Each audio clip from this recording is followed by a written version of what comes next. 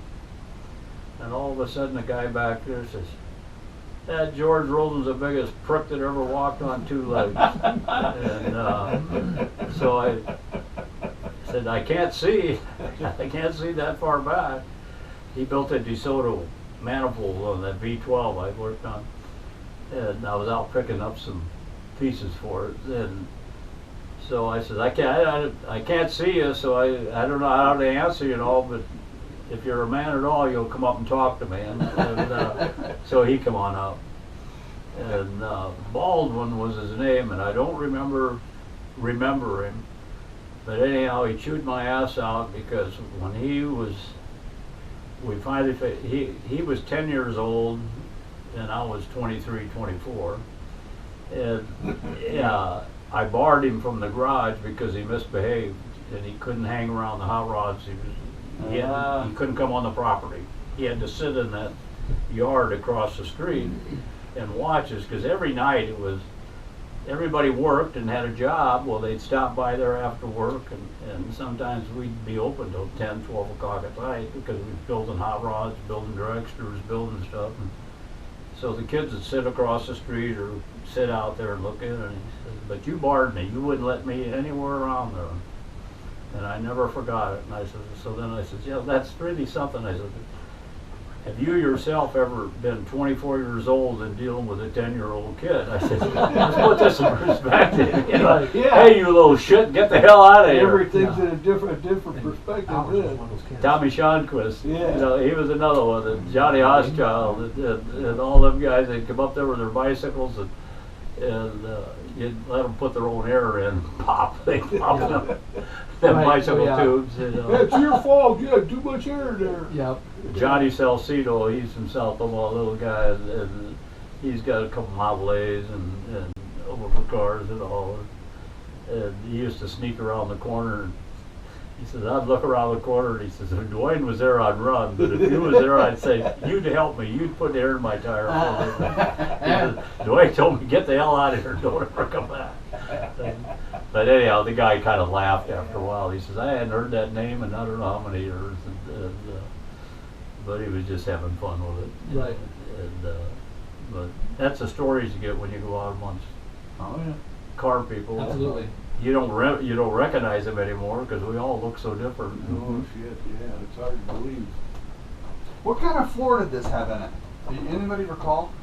What Whatever you happened? can make out of cheap sheet Original metal. floor and with a whole bunch of holes cut in it. Is that- Mouse was pretty crude when he Okay. done stuff. Okay. He was kind of another Tom Slowbot. He had, a welding torch. And Now you'd have to have some kind of fireproof thing that would all be. No, you just- didn't have nothing No, fireproof. no, but I mean now they'd have all kinds of Oh, regulations shit. about how you could do that now. Now you wouldn't even be able to get in line to be Oh, inspected. no. So The guy, technical inspector, look at that car when I was running it, have a heart attack and drop over in his spot. There's an event. It's We used to put a belt on the front doors to keep them shut. What did you put on there? Belts? Belt. Take Fan your belt belt. off and strip it around, wrap around 3 Use times. fan belts. It's a drag strip. You never did before. Right. You know, but they made you have a safety. You had to have There it is.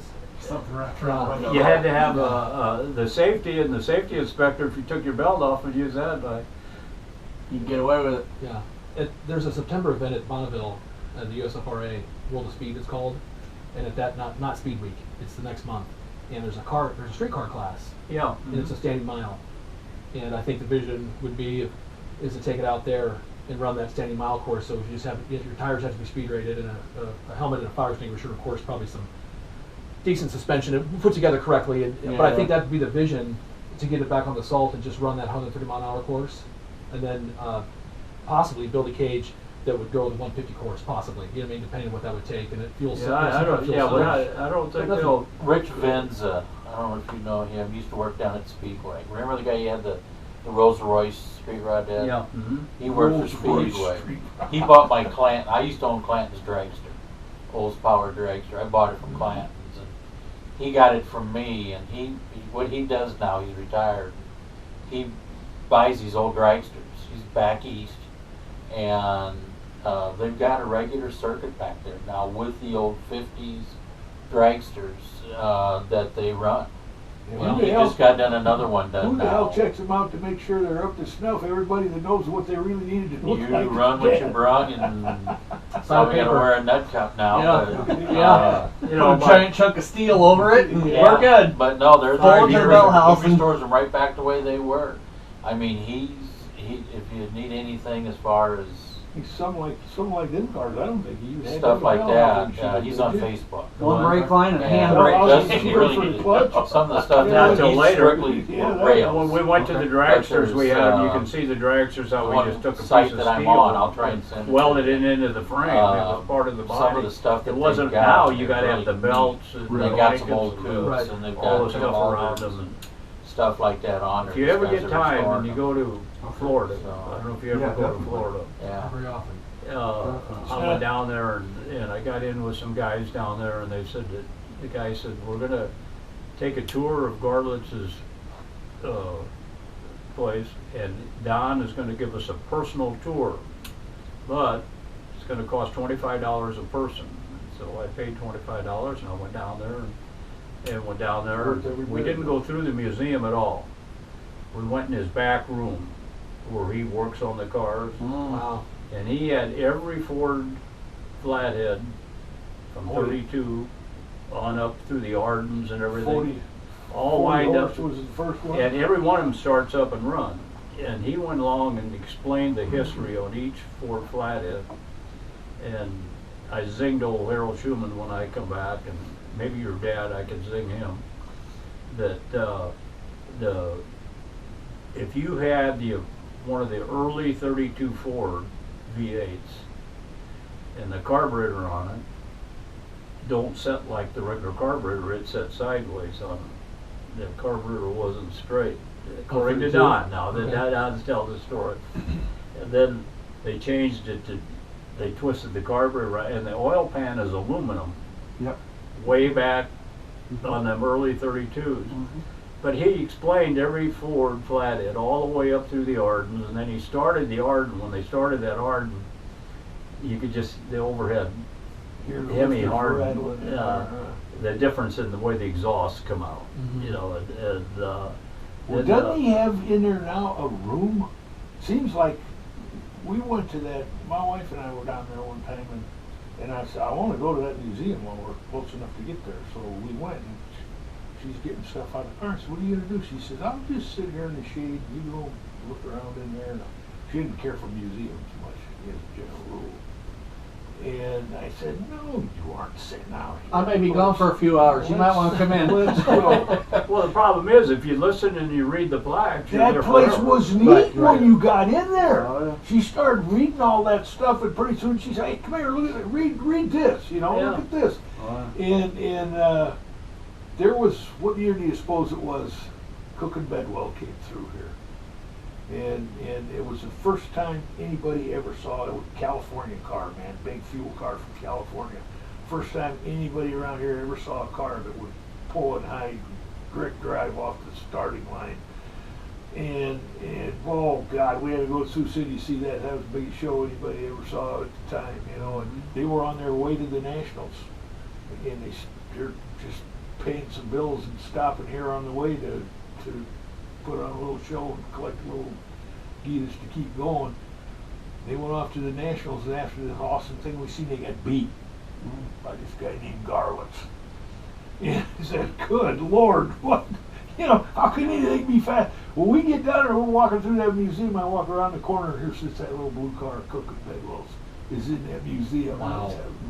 Lord Yeah, Almighty. he borrows cars, and now people want to give them to him because they don't want them anymore. You know, the families, what do you do with them when the family's gone and they donate them and all that? He can have so many of them, but he hasn't got room. He's only got room for so many cars. And like Bill Smith down there, Bill Smith's got about 8 or 10 warehouses of all the stuff Throughout Well, it it's seemed never like- been on the floor. It seemed like, didn't he have a room in there where there was, from the original V8, all the evolution of the V8 from that original little 40 horse thing around up until the big thing, and then, Well, in, he the had cen- this in it. then in the center of the room with the lights all shining on it was a big aluminum elephant that's sitting in them fuel cars today. You know, that was an awesome show. I didn't see anything. But anyhow, start if you up, get a chance and you ever go down there, and you got to go right up and ask the gal at the counter or wherever there and say,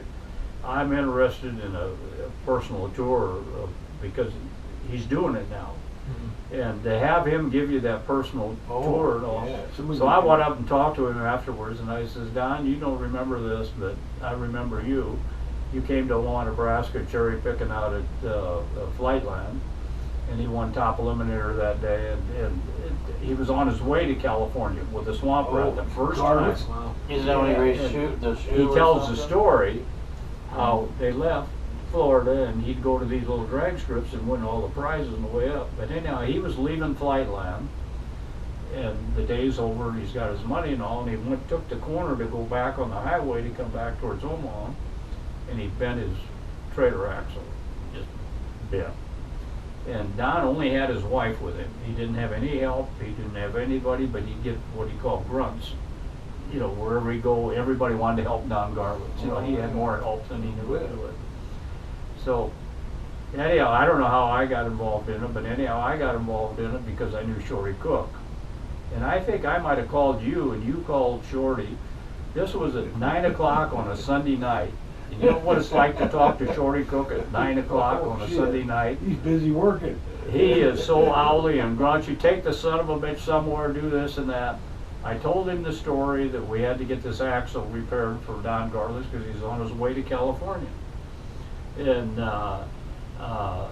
so, shit, I think it was 2 o'clock in the morning before we got him fixed up. Shorty went over, we went over to the shop and fixed his axle, straightened his axle, got him going and all. And so during this tour, after the tour's over and I'm visiting with it, oh, I remember that. He says, I don't remember you, or I don't remember the people that helped me, but I'm so thankful and all. But the end of the story was he made $3,000 some odd when he got back home after he went out there. He won the Winter Nationals, and they lived and bought gas and everything. Got back to Florida. He had $3,000 left. $3,400 left, and him and his wife put that away because they wanted to build a bigger shop and Hopefully build a bought bigger some deal. He had a little apples. garage, just in a small garage and all. And then he's very religious. You know, God seen me do this, and God sent me on a mission to go out there and win and to do everything. And this land, he said, where the museum's sitting right now, and he said he's walking along the grass. He was looking at the land on the other side and walking around, but they just kind of walking down this path through them. And he kicked this sign, and here's a phone number and for sale, but it had been for sale years ago, and then that sign was just laying on the side of the road.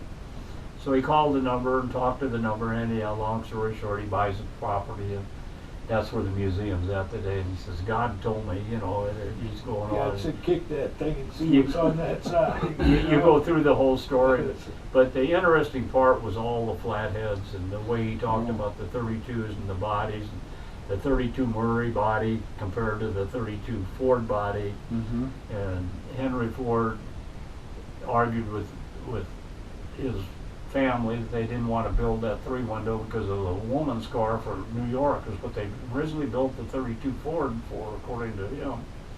It was a go to work car for people in New York City, for women. He wanted to get women to start driving, and they built the 32 3-window. It was a woman's car built for women.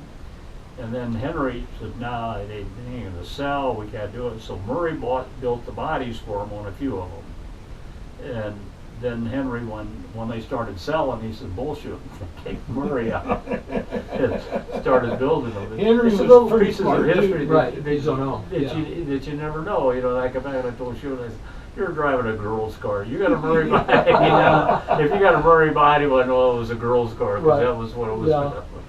Yeah. Yeah. But Harold, he thought he knew everything about 32s, but he don't remember that 32 carburetor sideways. And Don's got it down there on that stand. Very cool. Two more questions. One for you. Did the car ever say Orange Crate on it when you had it? Did you actually say Orange Crate, or you just called it the Orange Crate? And was it ever orange? Was what I had. Okay, You painted it orange. You did paint it orange. Oh, Okay. yeah. Reddish orange. It wasn't really a. Well, it It was wasn't a whatever yellow that guy, orange. it was It whatever wasn't a that yellow guy orange. had, he wanted to get rid Right. of. Did you have your name on the car? Did it say your name over the door or on the door? Probably not. Okay. You had to pay guys to come and paint that shit on his car. Sure, I'm with you. I was just curious because it's hard to see the pictures. And Yeah, just- the pictures. Yeah. And one more for you. There's lots, but I know we can. You know what I mean? Got to wrap it up at some point. The Undertakers. Was there a logo, like a coffin, or was it just the Undertakers? You just called your car club. We had plaques. There was a plaque on one of those cars that you could kind of, well, it's right there. Yeah, that's On the back. Jacks. That's the Jacks. Okay, okay. Yep, that's the Jacks.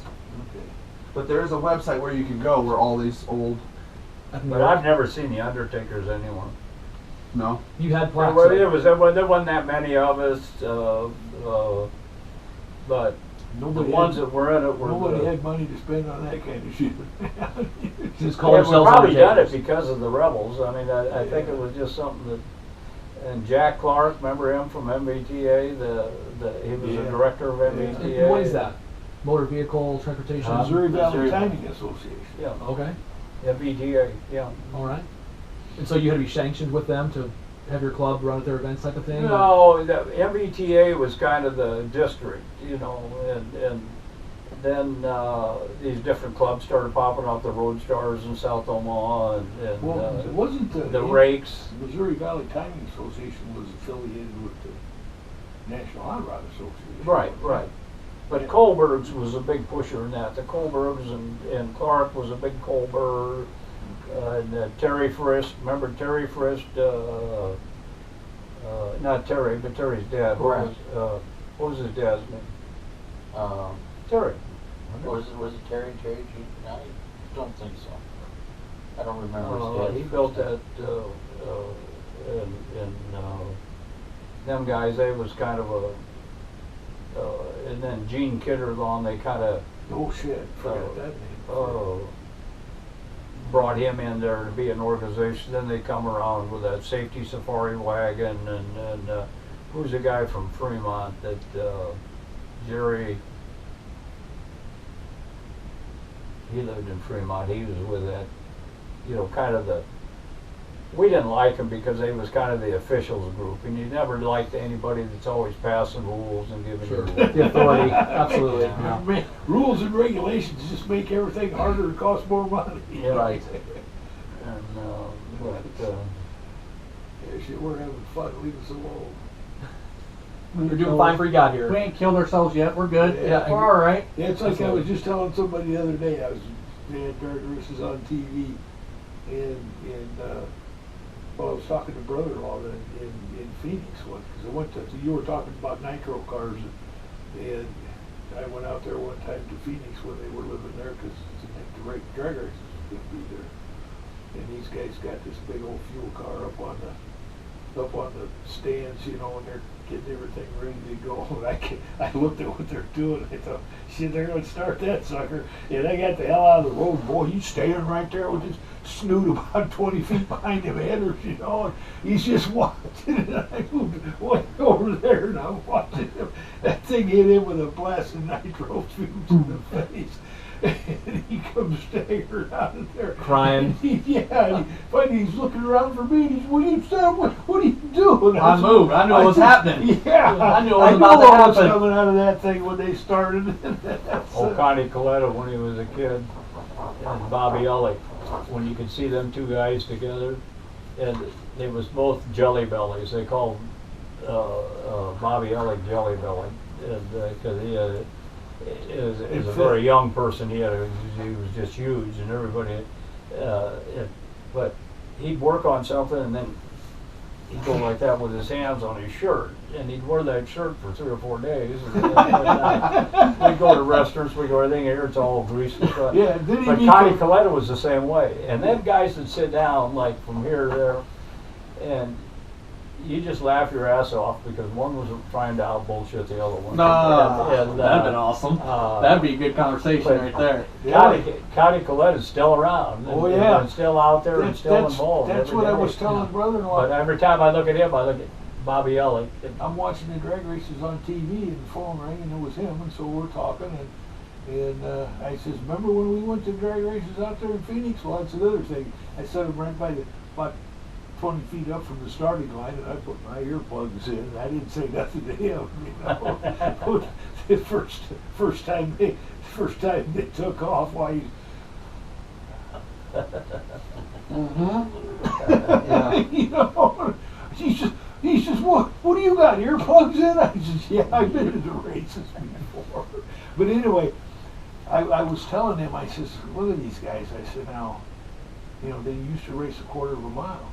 I said, now they've shortened up these fuel guys to 1,000 feet because they're going too fast. And one of Coletta's kids got killed, didn't they? And A few years back. and they killed a couple, 3 of them guys because they was going so fast they couldn't get the damn thing stopped, and they whatever. So they shortened them up from 1,320 feet to 1,000. And I said, now 10 years later, they're going as fast. They're going as fast at 1,000 feet as they used to go at a quarter of a mile. Crazy. They're going 300. They're going 300 miles an hour anyway. It don't matter. They just adapted. Yep. Just fixed and. I took Larry Kane down to Gainesville, and Larry Kane had never been to a live drag race. He saw him on TV, he saw him everywhere. Well, that don't do it justice. And you stand down there at that finish line, and in Gainesville, you can be from here to just almost the grass out there. Wow. From where the cars are running. Coming down the big end. And Anton Brown and Scott Coletta come down there, and it was one of them perfect drag races that you couldn't tell who won. Yeah. But both of them going well over 300 mile an hour, you know, and for him to see that at that 300 mile an hour, I've seen it, been to a lot of drag races, but he hadn't. It just changed his life, you know. I mean, to actually be there and see that, and like he was a historian. He knew everything about him. He knew all about from TV. Mm-hmm. But he had never really got down there. No, that's Stood in front of one and watched it. No, you can't appreciate it until you stand. You literally can feel it. You're very close to them. You can feel the sound, man.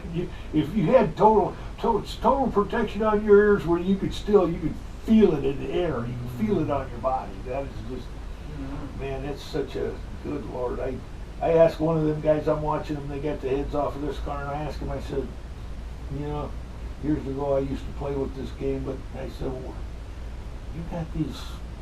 What's on them exhaust headers? There. He said, these things had little places to screw stuff in there. I said, what goes in them?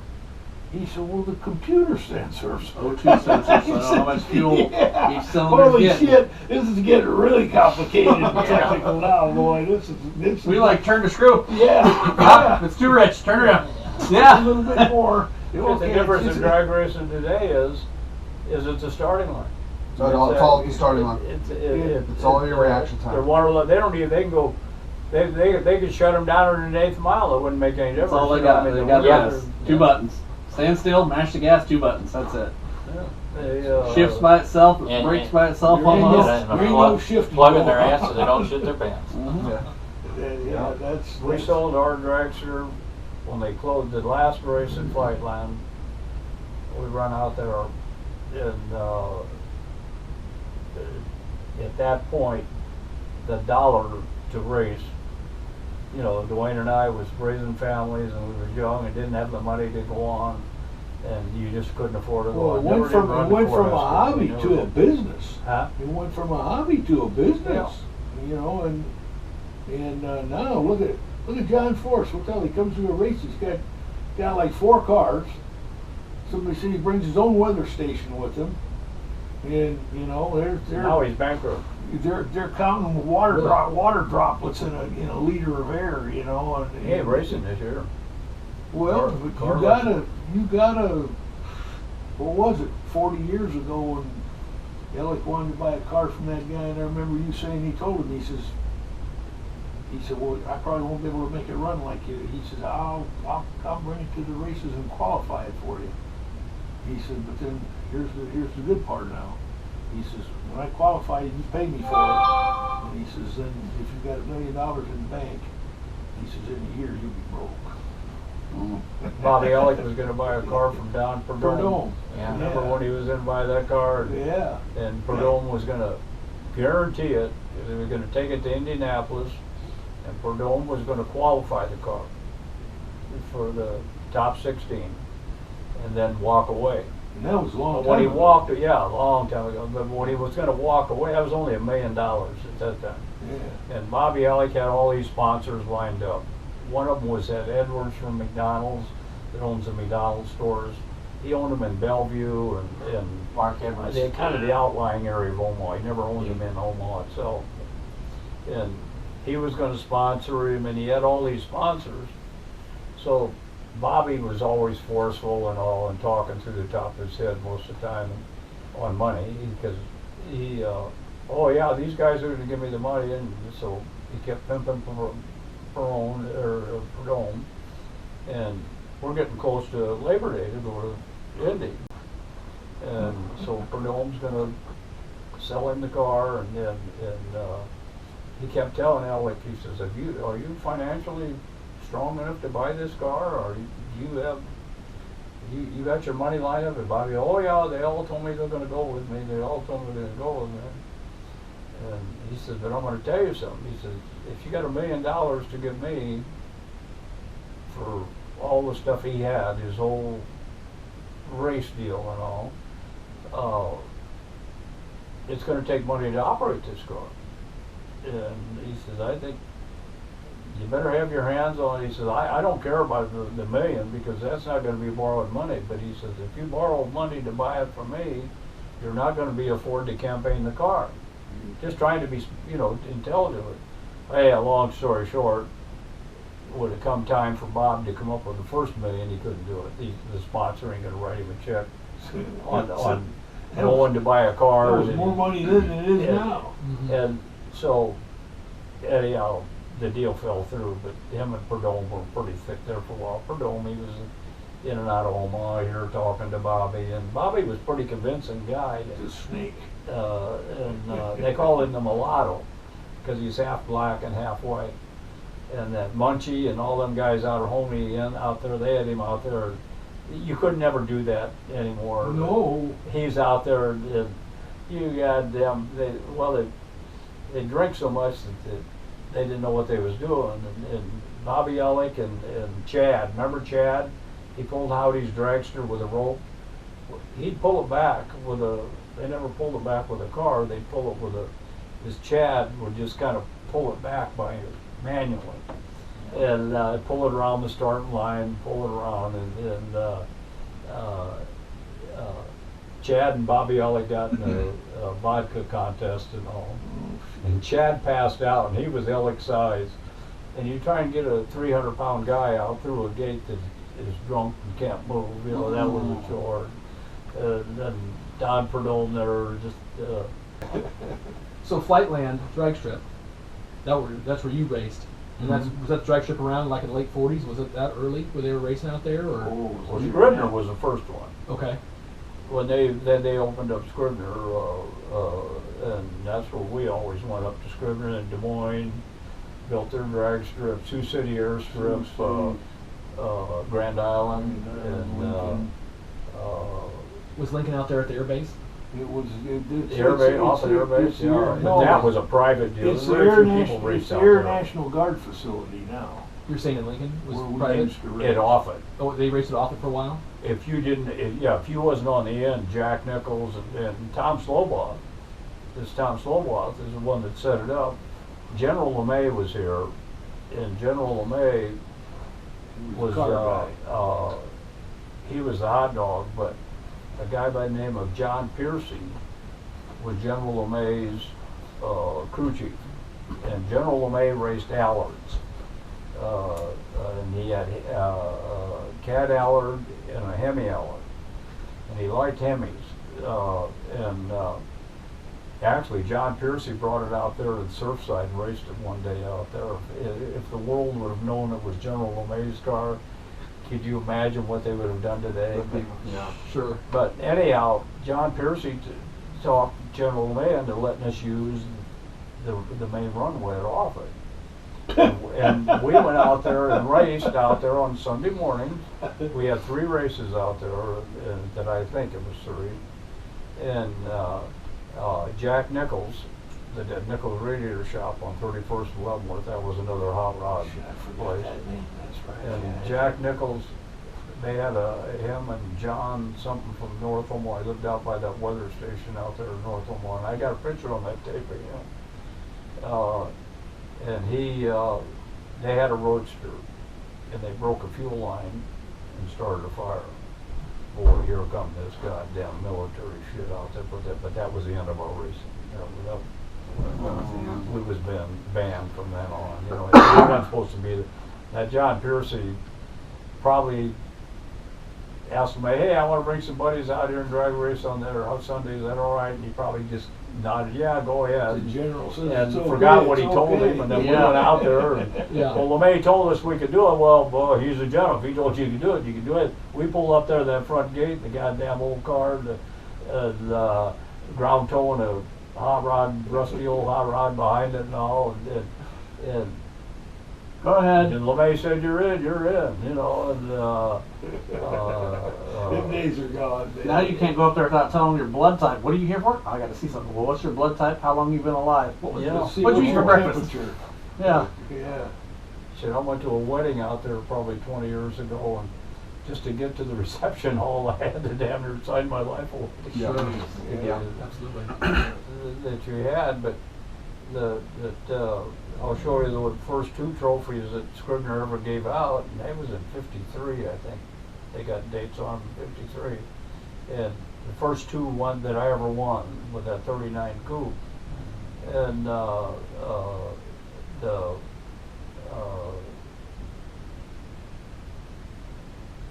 going on from there, and then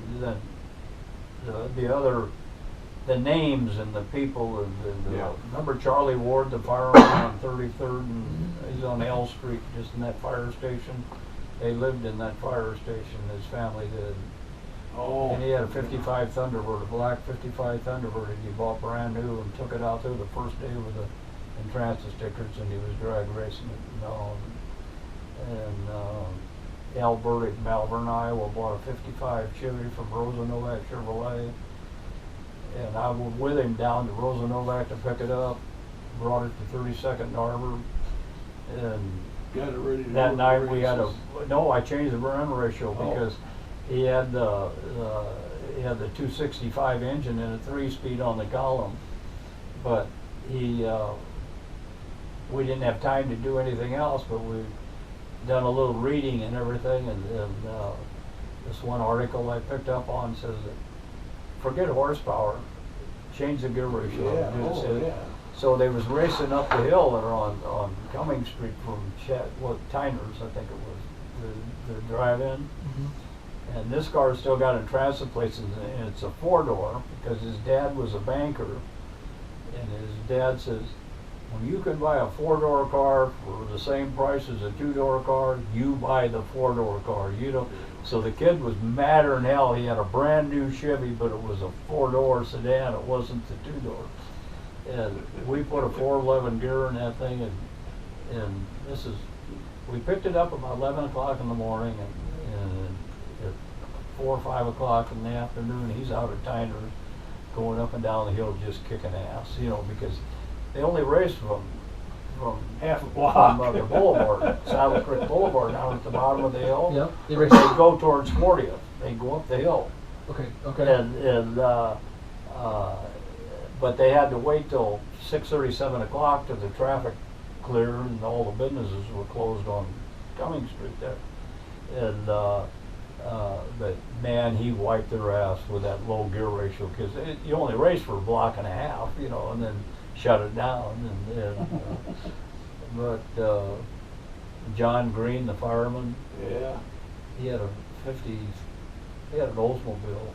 Same thing. He bought it at Starnum, an Oldsmobile. The first drove it out of the dealer's showroom and drove it right on up to Arbor Cotico, and we put a camshaft in it. And we had an Esky cam waiting on the shelf. And You know, you used to could do shit that was fun. Like, we guys knew some kid. His dad, he wanted to buy a car, but his dad wouldn't let him have something he could hot rod. So he had to buy he ended up buying it was like a 52 Ford, but it was a 6. And kid says, I don't want to, that's a grandma car, I don't want to drive that car. So him and we guys got together.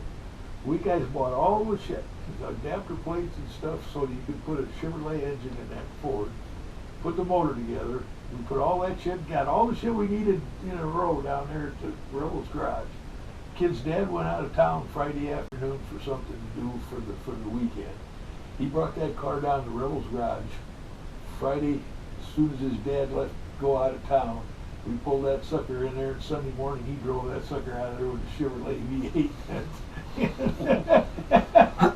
Don Garlitz was laughing we worked like all hell. night long on that sucker, never went home. But Sunday You morning, did that to Burdick's car too, he didn't drove you? that thing away with Al his Burdick, V8. you did that to his car, because Yeah, his dad would regardless, I was telling him, I said, you know, guys would bring their Fords up to Harbor up there, and we'd put a Chevy V8 in it in a weekend.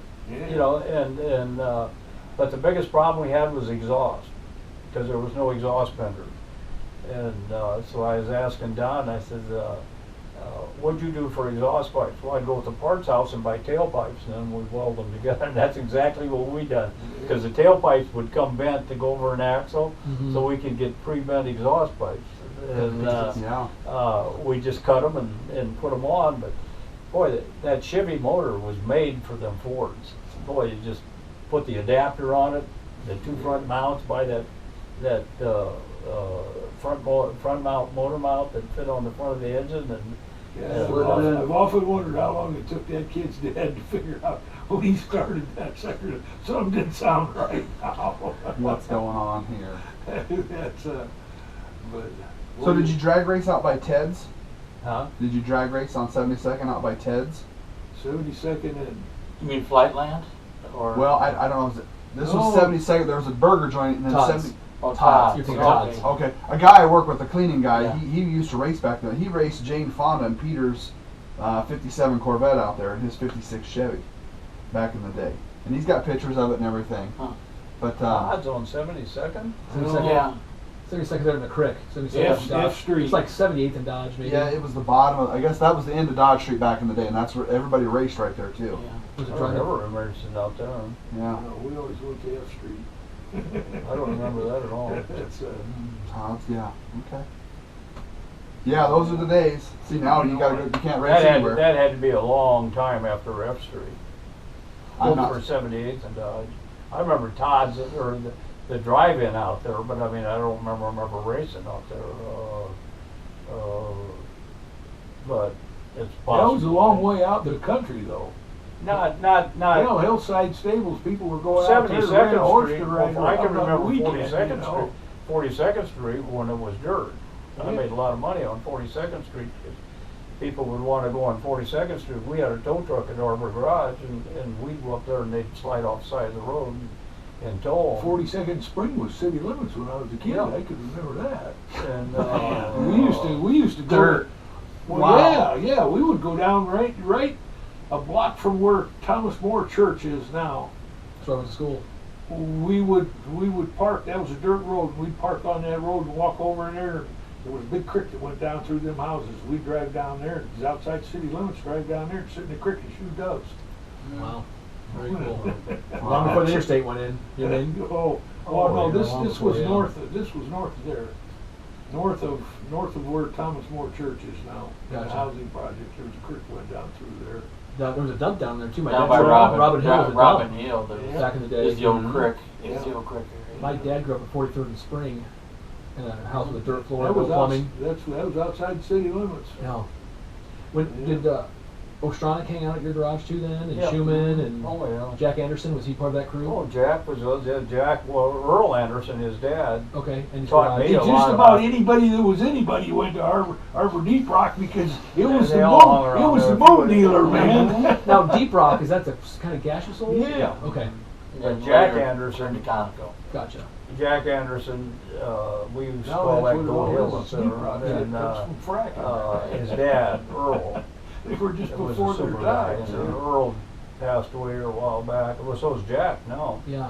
But Jack used to go with us on Sundays all the time drag racing, and he'd come up there and he, well, till he went to high school. He was a which big- he was a big later kid hockey high player, school, wasn't he? when he got his first car and Yeah. and all, and then he'd come around. It was old Fords. All our cars were cast off from somebody. You know, Sure. somebody wanted his. I bought and sold so many cars. I had a guy come up to me the other day that says, you know, the best car I ever had in my life is that '61 Chevy that I bought from you, and going on, and then Gussie Godak that lives out there in West Omaha, and Another all, Chevy, and another he Chevy bought all his cowboy. cars from me, and old hot rods, and then I had, who was the guy that lived on the end of the boulevard? Come up to Kevin to buy a car here about 5-6 years ago, or maybe longer. Now you was still in Woida? business, Greg. We bought it from you. Something like Woida? A little car. So he called Kevin on the phone and he says, "Is George and Dwayne got anything to do with that Arbor garage yet?" And he says, "Yeah, George is around here all the time. In fact, he's here right now. You want to talk to him?" "Yeah." So I go to the phone and he says, "Kevin's got this car for sale, and if you're involved in it, just tell him it's sold. I'll come up and get it next week. I'll be there Monday." He was from Lincoln. What the hell was his name? He lived on the bend on Hanscom Boulevard, right on the bend down there. There was a family of them. So anyhow, he gets up to the garage and comes up to pick up the car, and I happen to be there. I go up there and have coffee once in a while, and I was up there when he come to pick up the car. And he says, "I'm driving up here from Lincoln," he says, "I got a score to settle, and I'm not going to buy that car till I settle it."